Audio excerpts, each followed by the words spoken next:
Okay, magandang araw sa inyong lahat. Ngayon ay titingnan natin yung mga naging output ng aking mga estudyante sa online class sa grade 8, Araling Panlipunan, Module 2. Dahil gagawa sila ng infographics and e-postcard. So, eto yung kanilang mga ginawa. So, sa infographics, ang kanilang topic doon ay patungkol sa wika. Okay? Ang tanong doon ay, paano nila mapapaunlad ang kanilang wika? So, ang aking mga estudyante ay nagbibigay ng 5 paraan kung paano nila mapapaunlad ang kanilang wika. Sa e-postcard naman, ang topic doon ay tungkol sa religion. Okay? Ang gagawin nila ay pipili sila ng isang religion. I-discuss nila doon or ilalagay nila doon sa e-postcard ang simbolo ng religion na napili nila, ang pangalan ng religion, ang impormasyon ng tungkol sa religion na yon, at ang pang-apat, ano ang kahalagahan ng religion na yon. Okay. So ngayon, titingnan natin yung kanilang mga output.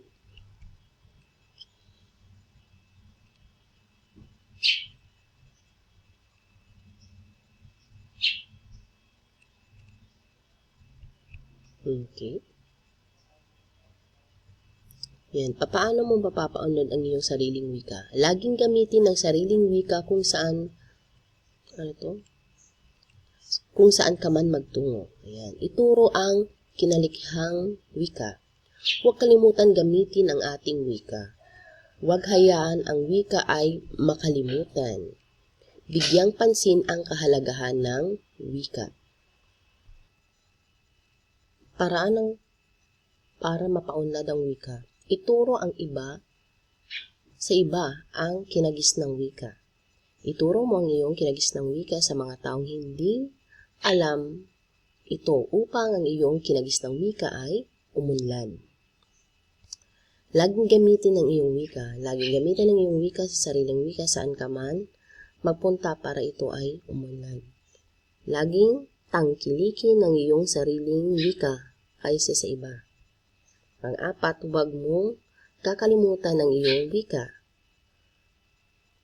At pang-5, mahalin mo ang wika mo. Ayan.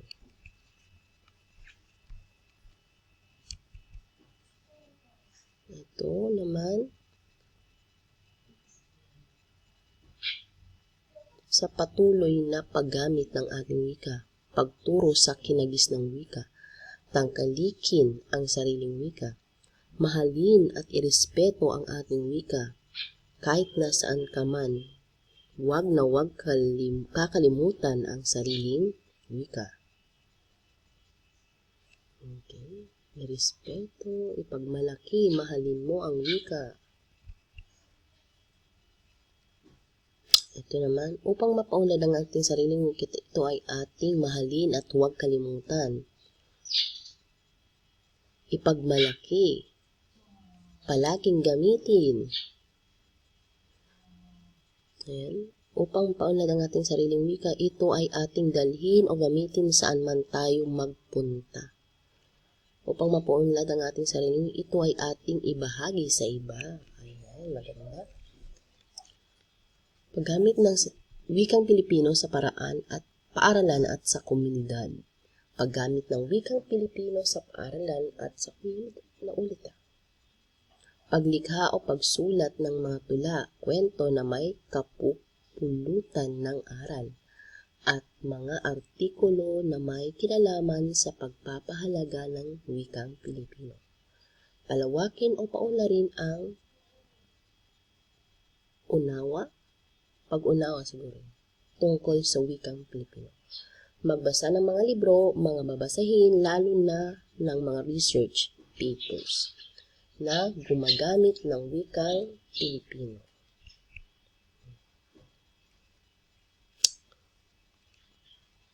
Paggamit sa ating sariling wika, palawakin o paunlarin ang magpuna tungkol sa wika. paghubog ng isang sining, drawing, iskultura, sand animation, anumang uri ng sining na may kinalaman sa pagpapahalaga ng ating wikang pambansa.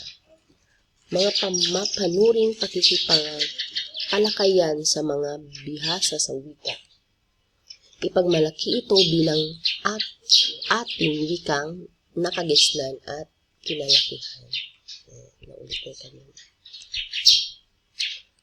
Mahalin ang sariling wika, ibahagi natin sa iba, pagrespeto, maging mabuting tao. Makiisa sa pagdiriwang ng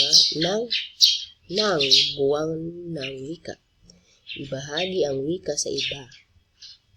Taas ng ipagmalaki ang wika. Pag-aralan ang asignaturang Pilipino. Gamitin ang sariling wika sa pakikihalubilo.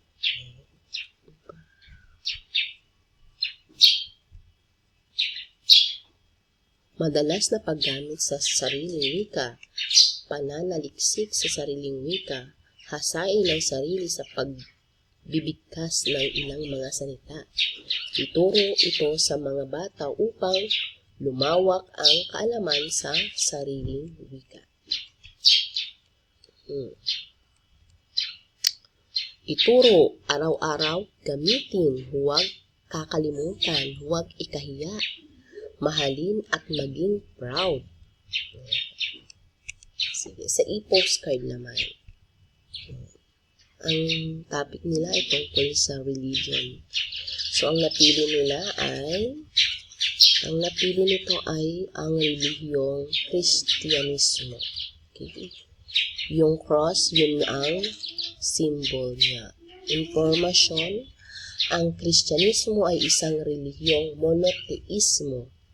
Naniniwala sa iisang Diyos lamang na nakabatay sa buhay at pinaniniwala ang mga katuruan ni Jesus na pinaniniwalaan ang mga Kristiyano na isang tagapagligtas at Mesiyas ng Judaismo.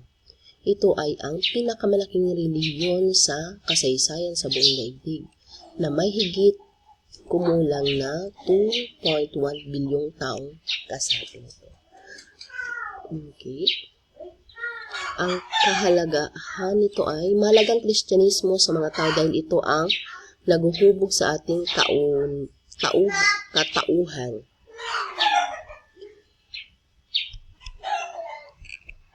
Okay. Kristyanismo. Kasi Biblia ang batayang aklat ng mga Kristiyano. Sumusunod sa mga turo at kwento tungkol kay Hesukristo ang mga Kristiyano.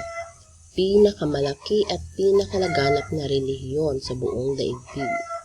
Kahalagahan ng relihiyon, mahalaga ito dahil dito ay nagtuturo sa atin ng mga salita ng Diyos at kung paano ito maisabuhay. Okay. Ang relihiyon ay isang pagsamba o pananampalataya at paniniwala sa tagapagligtas o Diyos. Okay. Pangalan ng relihiyon, Kristyanismo. Impormasyon, ang Kristyanismo ay naging opisyal na relihiyon ng mga mula dito nagsimula itong kumalat sa maraming bahagi ng mundo. Kahalagahan ng relihiyon, ang kahalagahan ng Kristyanismo sa ating mga tao ay ang paggabay upang mamulat ang mga tao sa mabuting gawain. Okay, yun yung kanyang symbol, yung cross.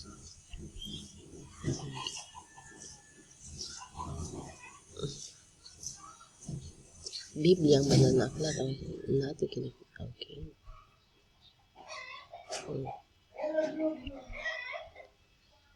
Okay, yung symbol ng religion, yung cross, Kristyanismo, pangalan ng religion nyo.